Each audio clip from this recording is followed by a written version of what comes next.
RTI 1, la chaîne qui rassemble. Voilà, merci Maïsako pour ton point de l'actualité. Voilà, je crois que ça se poursuivra tout à l'heure et excellente journée à toi. On se retrouvera très bientôt en tout cas. Voilà, si vous venez de nous prendre en marche, vous suivez Matin Bonheur, vous êtes sur RTI 1 et c'est avec beaucoup de plaisir qu'on vous réserve beaucoup de surprises. Vous allez découvrir tout à l'heure. Elle est notre invitée de ce jour, elle a fait partie des plus belles voix des années 80, elle a bercé pas mal de générations. Et pour vous la montrer et surtout découvrir l'artiste, nous partons avec ce que nous propose la réalisation.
Merci Christelle Akoussa. Adélise, bonjour. Alors, qu'est-ce que ça vous fait de revoir ces anciennes images? Vous avez eu sourire tout au long. Surtout les premières images. On voyait les coiffures, les tenues. Et c'était la mode en son temps. Oui, c'était la mode. On va dire les années 85, 85 pour le premier album 80. Qui s'intitulait Mlagné. Qui veut dire la jalousie. En guéré. Voilà, donc rappelez que vous êtes guéré, vous de Guiglou. De Guiglou. Voilà, l'enfance a donc démarré à Guiglou. Voilà, l'enfance même a débuté à Zagné, mon village. Je suis née à Guiglou, mais j'ai grandi à Zagné jusqu'à l'âge de 7 ans. J'étais à Zagné. C'est à partir de 8 ans que je suis arrivée à Abidjan. 8 ans et demi, 7 ans et demi, 8 ans. Voilà. Juste pour commencer l'activité. Après le décès de mon père, bien Après sûr. le décès de papa. Voilà. D'accord, papa qui est décédé de... Je sais si je sais. C'est mystique tout ça, voilà. Je sais pas. Alors Adélise, avec vous, on parlera donc de votre carrière, surtout des temps forts de cette carrière-là. Aujourd'hui, vous avez 6 albums à votre actif et puis bon, un best-of et le 7e album qui sort bientôt. Le 7e qui va sortir dans D'accord, mais bien jours. avant de parler en tout cas de ces différents albums, c'est savoir comment cette fibre musicale est apparue. D'abord, ma mère était chanteuse. Elle chantait, elle me mettait au dos, elle allait chanter dans les villages partout. Et puis, bon, arrivé à Abidjan, bien sûr, j'étais enfant. Après, j'ai grandi, je suis allée au collège où j'ai eu un professeur de musique qui est Wonien Pedro, voilà, qui m'a initié à la chanson parce qu'il y avait une chorale au collège moderne d'Adjamé. Voilà, et je faisais partie de cette chorale. Donc, on a commencé à faire des émissions comme 4B Show avec Georges Taï Benson. Et puis, voilà, c'est comme ça. Et à la maison, tout le temps, je chantais. Tout le temps, à la maison, je chantais. Et j'ai une tante, je me souviens, j'ai une tante qui me dit, mais toi, là, tu nous casses les oreilles ici, là.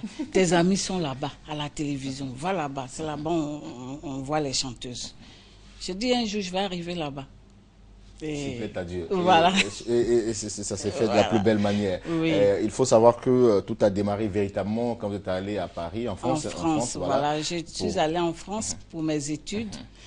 Et puis, à force de fréquenter les milieux du showbiz, j'ai fréquenté aussi Rose Ba, qui est une grande chanteuse. Effectivement, moi, dans le temps, je confondais, à écouter seulement les deux voix, on a comme l'impression d'entendre la même personne.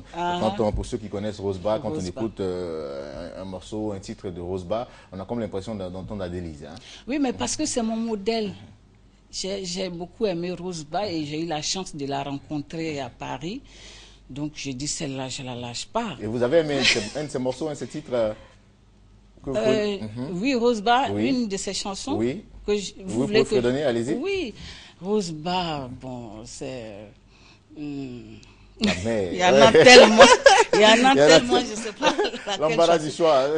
L'embarras du choix. Vous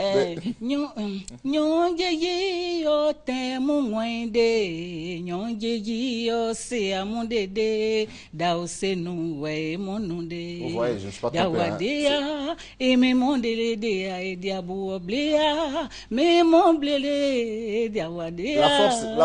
La force, on va vous appeler, la force de nos anciens artistes, c'est cette grâce, je vais m'exprimer ainsi, de pouvoir garder ce ton, de pouvoir garder cette même voix. Parce qu'en écoutant le premier album qui est sorti en 1985 et le dernier qui va, donc on a eu la chance en tout cas d'avoir la primeur de ces derniers albums-là, hein, c'est du balèze. Voilà, merci. La voix est restée intacte. Quel est le secret? Le secret, je ne fume pas, je ne bois pas. Voilà, c'est tout. Il n'y a pas autre chose. Voilà, et puis je chante souvent. Parce que la voix, c'est comme un instrument. Il faut le pratiquer, il faut le jouer souvent. Donc, chaque fois que je suis sous ma douche, en tout cas, je chante. Je dérange beaucoup quand je suis sous la douche. Ah, vous dérangez beaucoup, d'accord. C'est bien.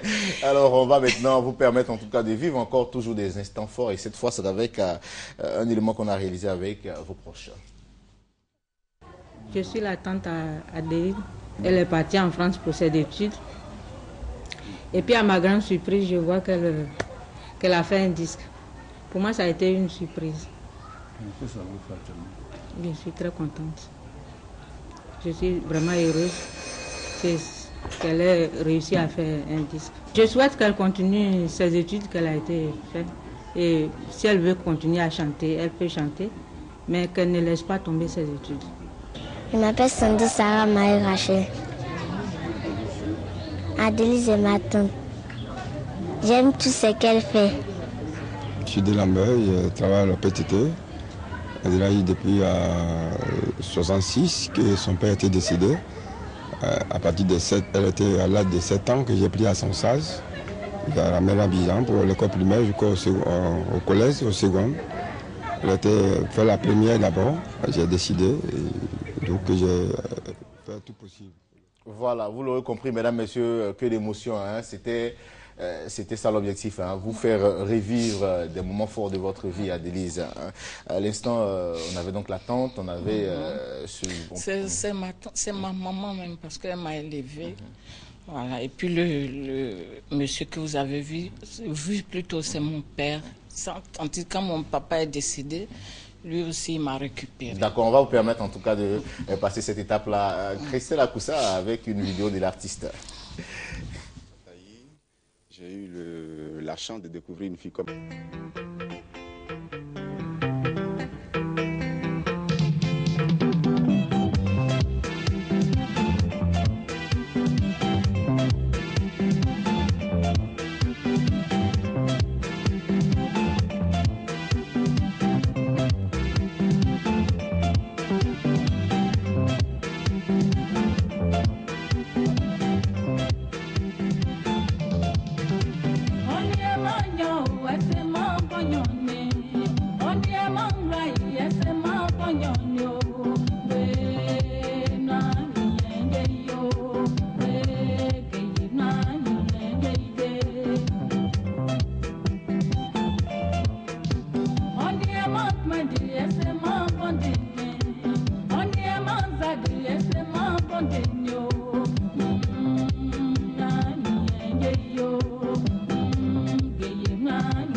Sous le coparrainage de M. Daniel Nyoni, directeur général de Petrosi Holding, et M. Diabagate Mori, directeur général de Outre-Air, les entreprises du secteur pétrolier et textile organisent dans le cadre de la Journée mondiale de lutte contre le VIH-Sida la première conférence multisectorielle sur la santé et l'environnement samedi 6 décembre 2014 à 7h30 à la Bourse du Travail de Treichville. Thème 1, redynamisation de la politique VIH-Sida en entreprise. Thème 2, intérêt de la nutrition dans la lutte contre le VIH-Sida. 07 02 21 66.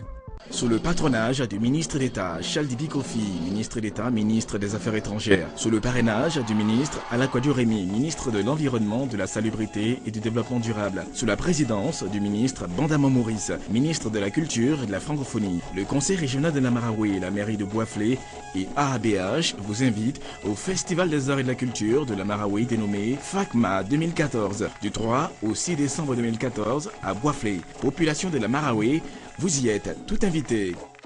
Rentrée académique 2014-2015. L'Académie internationale des sciences et techniques vous propose sur ses sites Abidjan-Bonoumé, Plateau, Treichville, Toumoudi et Boaké des formations de licence et master professionnels homologués selon le système LMD. Filière industrielle, informatique, développeur d'applications, environnement et ressources naturelles, hygiène et sécurité au travail, génie civil option bâtiment, urbanisme, mine, géologie, pétrole, agriculture option animale et végétale. Filière tertiaire, marketing, vente et gestion commerciale, communication, management des entreprises, audit et contrôle de gestion. Le groupe AIST est un cadre agréable avec un service placement en stage des étudiants. À l'AIST, nous formons les cadres aux métiers actifs et valorisants. AIBS, Atlantic International Business School, spécialiste en formation par alternance, ouvre aux étudiants et aux salariés pour l'année académique 2014-2015 dans son cadre agréable et studieux CIS à Cocody-Donga, le master au management opérationnel et stratégique de l'EM Normandie en France. L'alternance à AIBS, c'est 60% du temps de la formation d'entreprise et 40% à l'école. C'est un campus entièrement numérisé. AIBS, c'est un pas sûr vers l'entreprise. L'école EGES, hautes études en gestion, située à Marcory, zone 4C, rue du Docteur Blanchard, spécialisée en formation, banque, assurance et commerce, vous offre pour le cycle BTS les filières suivantes: finance, comptabilité et gestion d'entreprise, informatique, développeur d'applications, ressources humaines et communication, gestion commerciale, réseau informatique et télécom, génie civil, option bâtiment. Au terme de la formation assurée par des enseignants expérimentés, les meilleurs étudiants sont mis systématiquement au stage dans les entreprises de renom de la place. EGES, toujours en mouvement pour l'excellence.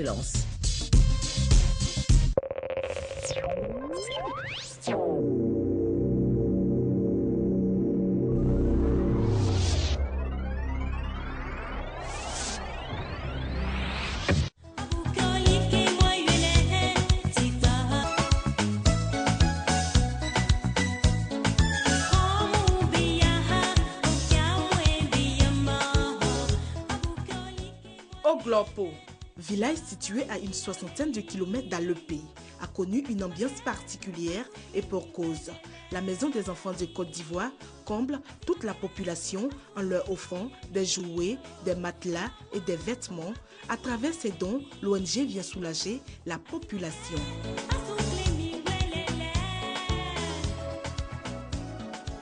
À travers ces dons, nous visons à aider ces centres de santé qui sont dans le besoin et à vous souligner que nous sommes présents à vos côtés et disposés à vous soutenir au mieux dans cette immense tâche d'aide, de soulagement aux populations. La Maison des enfants de la Côte d'Ivoire a pleinement confiance en vous. Nous avons l'assurance que vous en ferez bon usage. Un acte de haute portée sociale salué par tous. J'aimerais prendre toute la communauté de Gloire à témoin et vous dire encore grand merci. Parce que ce village a besoin de développement et le développement passe aussi par le social. Et vous faites assez de social et vraiment nous sommes très heureux de faire partie de votre programme et j'ose espérer que ce n'est que l'acte 1 d'un partenariat. L'ONG La Maison des enfants de Côte d'Ivoire, en abrégé mais aussi, participe ainsi à l'insertion sociale des enfants défavorisés.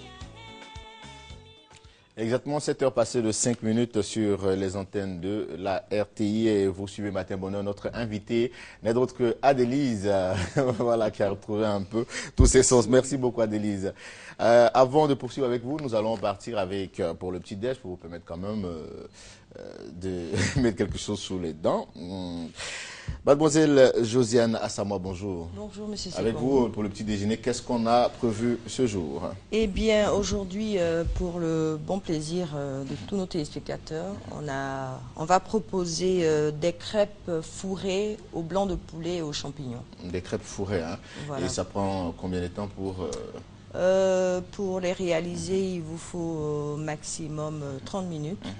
Le temps de faire revenir le blanc de poulet bien assaisonné et puis confectionner d'une autre part les crêpes.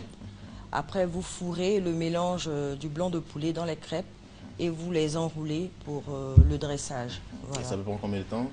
30 minutes. 30 minutes. Voilà. Et à quel moment on le prend très tôt le matin ou entre midi et deux, on peut le faire? Ce qui est intéressant dans ce petit déj, c'est qu'il est un peu consistant. Donc vous avez l'impression d'avoir fait un sandwich. Donc je pense qu'avant de sortir de la maison, vous pouvez le prendre même rapidement au bureau avec un jus de fruits, pardon. C'est très excellent. Voilà.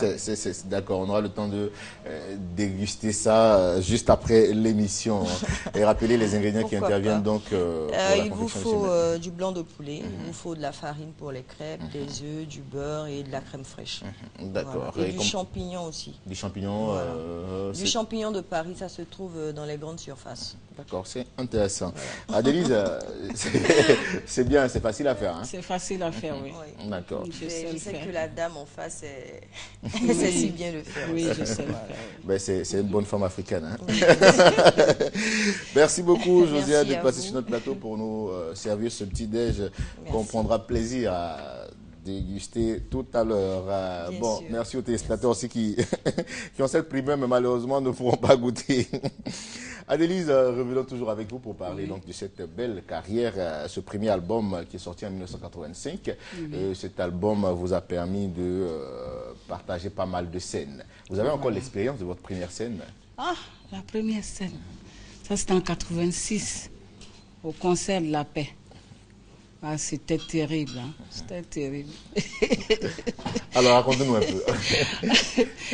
Bon, c'était la première fois que je montais sur scène avec un orchestre derrière. Et bon, les répétitions, ça n'a pas été facile non plus. Mais sur la scène, le chef d'orchestre qui était dans le temps, c'était l'orchestre de la gendarmerie. Dans le temps, c'était Pierre-Antoine, je crois, le chef d'orchestre. Il m'a dit comme ça, quand tu chantes, une fois que ta chanson est finie, tu nous fais signe et puis nous on baisse un peu la musique. Comme souvent on le voit dans le concert, la personne fait comme ça. Tu fais un signe et puis voilà, d'accord. Okay. J'ai commencé à chanter, le public était en laisse là, je chantais.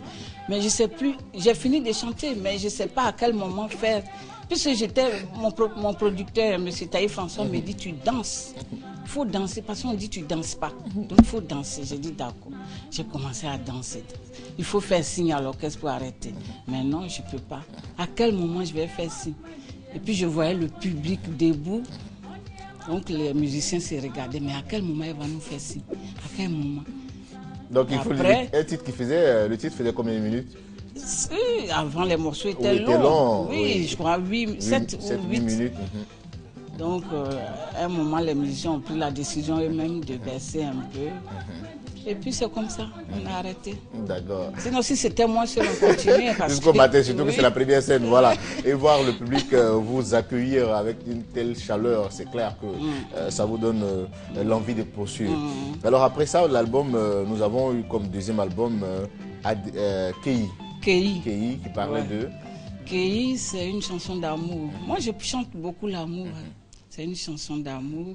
Je parle d'une femme qui est dans son foyer, qui est maltraitée et qui a un jour rencontré ce Kei-là qui, lui, il est gentil avec elle, il est doux, il est attentionné. Et elle disait comme ça, pardon, emmène-moi loin d'ici. Parce que celui avec qui je suis me fait souffrir, me bat tous les jours, donc emmène-moi loin d'ici. Voilà. C'est ça l'histoire de Kei. D'accord, mais dites-nous, dans quel registre musical on peut classer... Moi, je fais de la variété. Je fais de la variété. Je n'ai pas un style bien précis, je fais de la variété. Parce qu'on le sait, hein, dans les années 90, vous avez été élue vedette féminine dans le milieu afro-antillais à Paname.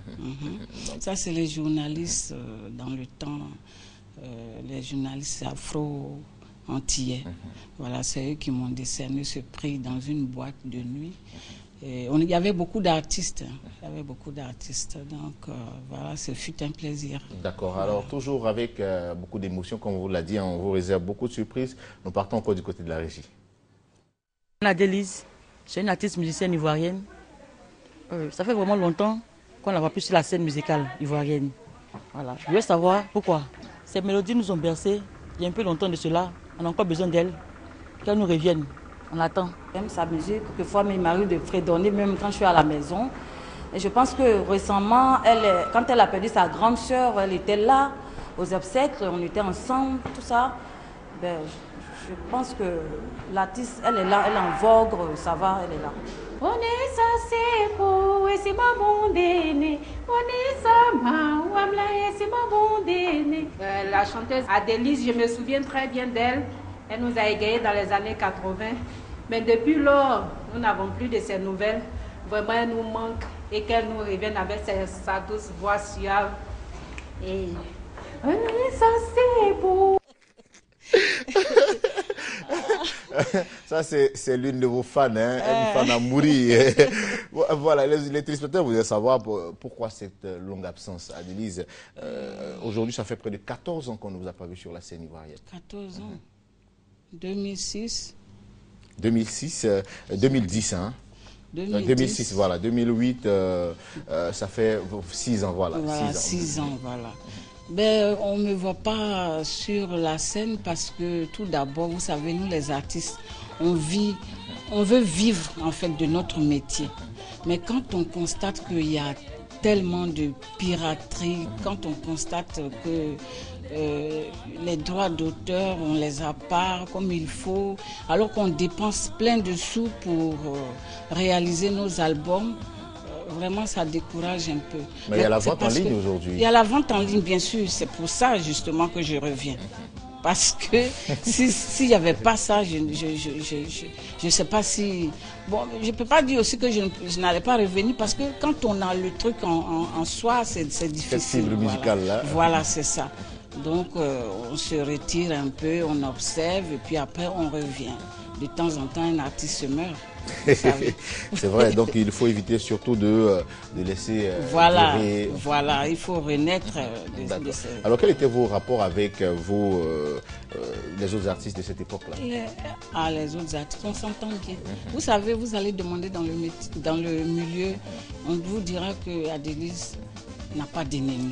Moi, je m'entends avec tout le monde. Tous les artistes. Est-ce que cela n'est pas dû à votre timidité, c'est ce qui fait que vous êtes beaucoup casanier, hein? Oui, mais non, c'est pas ça. J'ai des amis dans le milieu.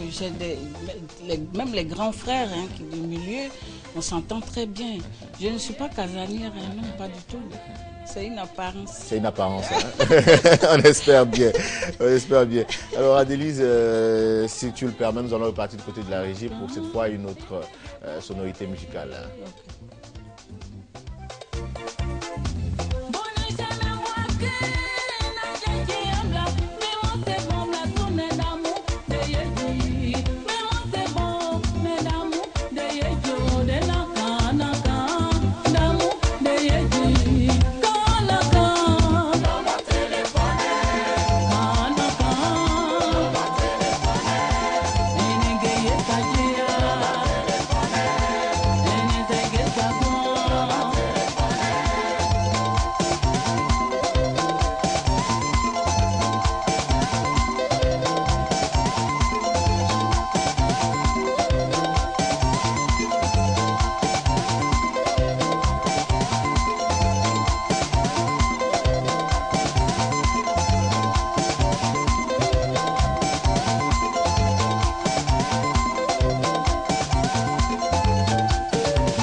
Merci Christelle.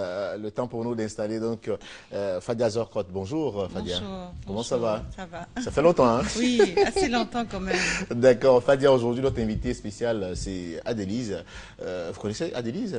Oui, j'ai demandé un peu, j'ai vu un peu... Vous avez une question à lui poser? Non, ça va. Tout va bien, elle chante bien, elle a une belle voix. Et surtout bien conservée. Hein? Oui, très bien conservée. D'accord. Alors, avec vous, Fadia, on parlera donc aujourd'hui d'un savon pour les acnés. Hein? Oui, c'est ça. C'est un savon pour les peaux qui souffrent d'acné, qui souffrent de stress, pour les pores dilatés et pour les peaux grasses. En général, c'est un savon qui est conçu spécialement pour les peaux à problème. Ça ne s'utilise pas sur les peaux blanches, je précise, parce qu'il a une portion assez forte par rapport à la peau. Et comme la peau plus foncée, elle est plus épaisse et plus solide que la peau plus claire, il est mieux fait pour les peaux plus foncées que les peaux claires.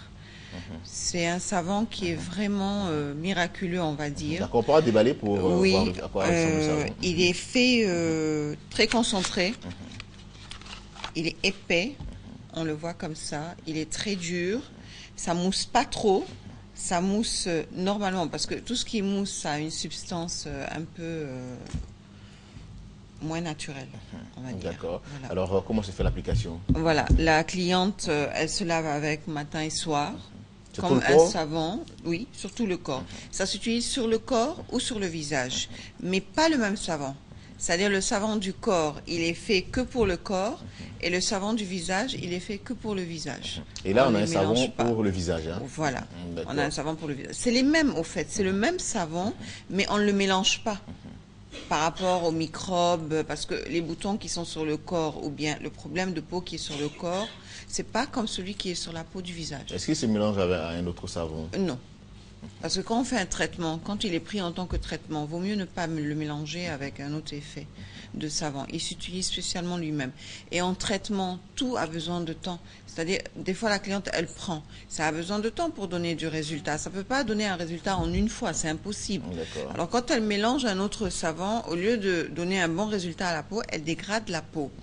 Et effectivement, ce savon, ce qu'il a de spécial, c'est que même la cliente qui a des boutons sur le corps ou bien sur le visage, il sèche les boutons, il sèche l'acné, il contrôle le sébum de la peau. Et quand le sébum de la peau est contrôlé, la peau est nette, il y a l'éclat automatiquement. Elle est moins sombre, elle est plus éclatante, elle est plus claire. elle est moins grasse, il n'y a plus de boutons, les pores se resserrent, il neutralise tout, il est top. Selon mon expérience. Avant de l'exposer aujourd'hui, je l'ai utilisé sur toutes mes clientes. D'accord. Et apparemment, les résultats sont super, super jolis.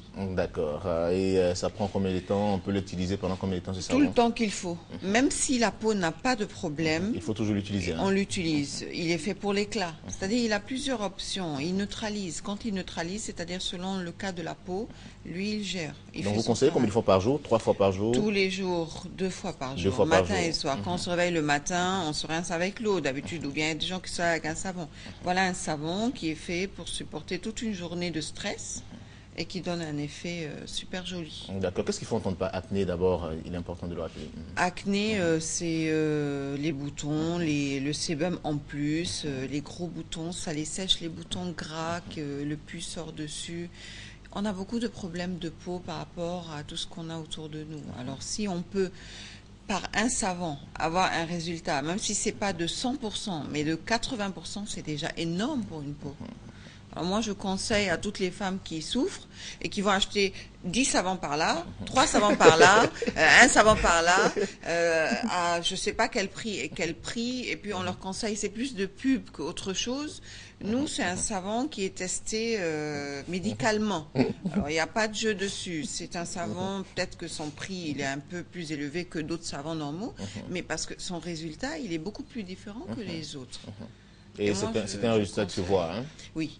Automatiquement. En tout cas, les clientes sont très très contentes. D'accord. Si on pouvait amener toutes mes clientes pour témoigner, c'est bien. On essaiera de ces 4, on essaiera un jour. Hein. D'accord. En tout cas, merci beaucoup à vous. J'ai juste une nouvelle pour décembre. D'accord. Pour mes téléspectateurs qui sont intéressés. Pour les extensions de cils naturels, à cause des fêtes, on a fait les poses et les rajouts à 30 000. Alors comme ça, ceux qui sont intéressés pour les fêtes, pour se faire belle, c'est une occasion. Il faut qu'on amène à ce mois quelque chose de spécial. D'accord, il n'y a pas de problème. En tout cas, merci beaucoup Fadia Zorkot d'être passé sur notre plateau pour nous parler donc de ce savon qui... Révolutionnaire, voilà, révolutionnaire. Merci. Voilà. Merci beaucoup. Merci à vous. Rappelez que vous êtes esthéticienne, hein, c'est oui, ça? Oui, c'est ça. Alors, pas encore retenu esthéticienne. Bien sûr. Bien sûr. Merci. Merci, bonne journée, merci et puis bonne journée à vous. Hein. Et puis bon, on vous accompagnera en tout cas avec des belles variétés d'Adélise qu'on prend plaisir à écouter et suivre. Alors Adélise, toujours avec vous pour parler donc de cette belle carrière. Hein. On s'en souvient il y a cela 1-2 jours. Hein. Adélise avait un peu peur de revenir. C'est quoi? Le retour à l'écran? De revenir où? Sur le plateau. Non, c'est pas ça. C'est que j'étais. C'est pas que j'avais peur, non, non. C'est que j'étais pas. C'était pas préparé en fait. C'était un peu difficile pour vous. Oui, oui, c'est ça. Parce que comment retrouver ce public-là, comment retrouver ces fans, vous ne savez pas un peu à quoi vous attendez. Mais c'est ça, c'est surtout ça. Voilà, moi j'aime pas les trucs à peu près. C'est important. C'est important. C'est pourquoi en tout cas on initie les séances de travail avec les artistes et puis vous préparez à tout ce qui sera donc fait aujourd'hui. Et on réserve toujours des surprises. Hein. Voilà, si Christelle a pour ça le permet toujours, on va partir avec une autre variété parce qu'on a beaucoup de variétés de voix. Ah bon? Ouais, on a beaucoup de variétés.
donc c'était le titre Doubla et on retrouve des sonorités un peu congolaises.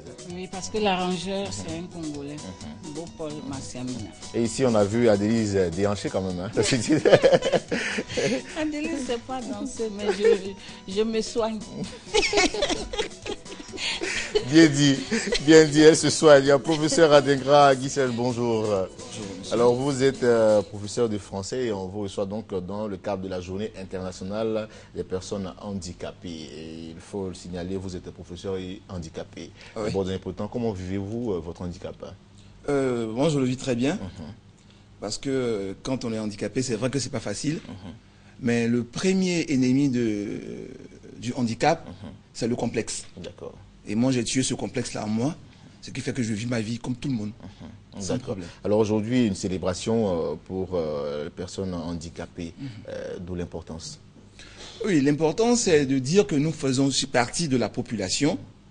Nous sommes aussi des personnes actives. On a besoin d'être intégrés, d'être pris en compte.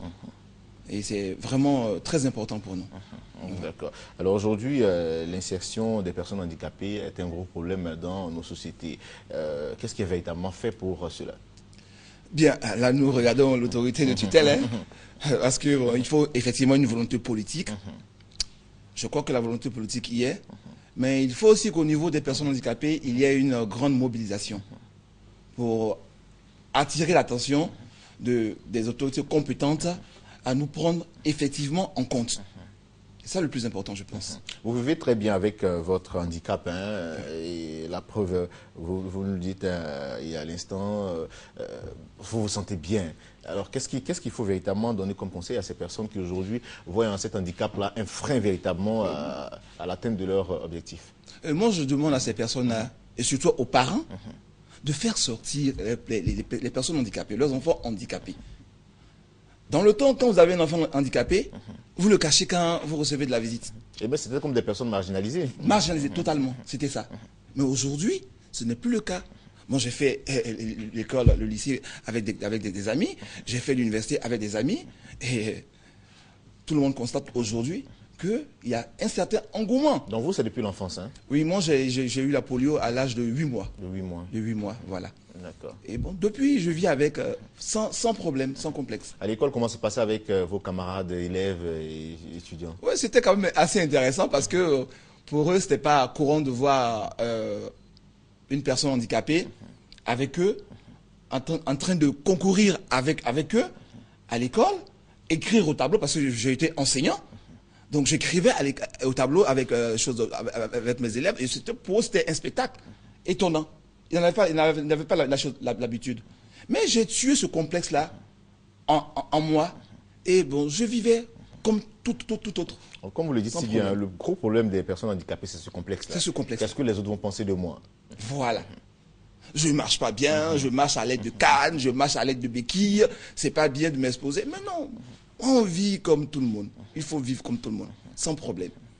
Voilà. D'accord. Est-ce qu'avec votre handicap, vous devez avoir un traitement de faveur?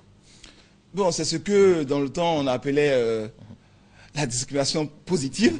Mais moi, je ne suis pas trop pour cela. Moi, je me dis que nous avons des compétences à revendre. Et il faut se faire valoir. Vous savez, quand vous avez un bagage intellectuel et que vous en êtes sûr, il n'y a pas de complexe. Je viens, je discute de vous à égal. Voilà, c'est ça. Aujourd'hui, c'est ça. On va tous vers l'émergence. Il est temps que les personnes handicapées émergent effectivement. C'est là le plus important. Moi, je suis père de famille. J'ai des enfants. Voilà, donc, comment vous gérez votre famille? Comme tout le monde. Mon épouse, elle est sage-femme. J'ai 3 enfants. Et on vit. Alors, comment s'est fait la rencontre avec madame? Car, comme on le sait, il y a certaines personnes qui, à cause de cet handicap-là, ne veulent pas avoir pour homme ou pour époux, au père des familles même, une personne handicapée. Oui, moi, mon contact avec mon épouse actuelle s'est fait normalement. On s'est rencontrés, on s'est aimés. C'était la lumière de mon cœur, parce qu'elle est vraiment, vraiment claire. C'est la lumière de mon cœur. Et puis bon, sans problème, elle est vraiment claire. Hein? Vraiment claire. Vraiment, vraiment claire. C'est pas clair de marché. Elle est vraiment, vraiment claire. Et on s'est... Bon, On a fait connaissance, je me suis présenté à ses parents. Il n'y a pas eu de problème à ce niveau. Et nous sommes mariés depuis. Ça fait combien d'années déjà? Ça fait 5 ans que nous sommes mariés. Avec combien d'enfants? Avec 3 enfants. 3 enfants. Voilà. C'est super, c'est super ça. Alors, vraiment intéressant, hein, votre expérience. Merci de nous la faire partager. Une façon pour nous d'inciter les uns et les autres à chasser ce complexe-là, ce complexe d'infériorité. Car il faut le dire, les personnes handicapées sont des personnes qui vivent, qui respirent comme nous-mêmes. Et puis bon, et puis voilà. Donc, point besoin de leur jeter la pierre. Hein. Non, voilà. vraiment pas du tout. Je crois qu'on ne mérite pas cela.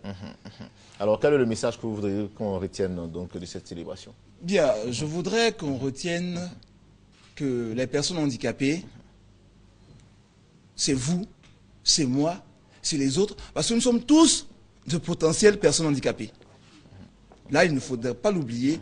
Donc, ce n'est pas la peine de jeter l'opprobre sur les personnes handicapées. Parce que quand on dit personnes handicapées, aujourd'hui, en Afrique, on voit celui-là qui est en train de tendre la main, le mendiant. Effectivement. Et moi, je vais vous raconter une anecdote. Une fois, je traversais la route, je partais au travail, et il y a un monsieur qui me suivait en courant. Et il est venu, il m'a sorti une pièce de 25 francs. Il me l'a attendu. C'était un sacrifice pour lui. Oui. Voilà, mais je lui ai demandé, monsieur, c'est pourquoi? Je ne peux même pas m'acheter de l'eau avec. Non, mais c'est vrai. C'est écœurant et c'est insultant. Vous voyez? Je lui ai dit non, vraiment, je n'en ai pas besoin. Et c'est pas bien. Si vous voulez me donner quelque chose, me donner quelque chose de consistant, qui puisse, moi, par exemple, m'aider à changer mes cannes. Aujourd'hui, nos cannes, les cannes que nous portons, sont des cannes qui ont une durée de 6 mois de vie. Mais il faut pouvoir les renouveler à chaque fois. Et ça coûte, c'est de l'argent. Donc quand vous venez me tendre une pièce de 25 francs, c'est vrai que peut-être que l'acte est bien pour lui, mais moi, pour moi, c'est une insulte. Vous me donnez de l'argent, conséquent.